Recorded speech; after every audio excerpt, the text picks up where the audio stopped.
નિલેશભાઈ, કોઈએ ઓર્ગન તસ્કર કયા, કોઈએ જલ્લાદ કયા, ક્યારે નિરાશ ના થાય કે શા માટે આ બધું? ઘણી વખત એવું થાય કે આ કોના માટે કરીએ છીએ, શાના માટે કરીએ છીએ.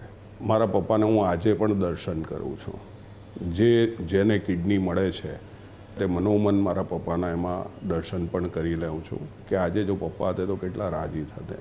અને આજે પરિવારનો જે સહયોગ મળ્યો છે ને એને કારણે જ આ પ્રવૃત્તિ કરું છું કે દેશમાં કોઈ પણ વ્યક્તિનું મૃત્યુ અંગ ન મળવાને કારણે ન થાય.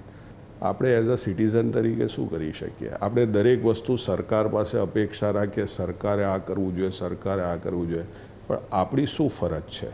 તો અમે ડોનેટ લાઈફ એક મિશન બનાવ્યું કે વર્ષ 2047માં જ્યારે આપણો દેશ શતાબ્દી વર્ષની ઉજવણી કરી રહ્યો હોય ત્યારે આપણા દેશમાં કોઈ પણ વ્યક્તિનું મૃત્યુ અંગ ન મળવાને કારણે ન થાય.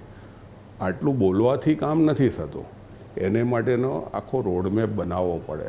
આજે અમે યુવાનોને આમાં તૈયાર કરી રહ્યા છીએ. આજના સમયની માંગ છે એ અંગદાનની, કારણ કે કોકને જીવન આપવાનું કામ કરે છે. જ્યારે દેશમાં દર વર્ષે લાખો દર્દીઓ સમયસર અંગો ન મળવાને કારણે મૃત્યુ પામી રહ્યા હોય તો ત્યારે આ મિશનને યુવાનોએ હાથમાં લેવાનું છે અને એ કાર્ય અમે કરી રહ્યા છે.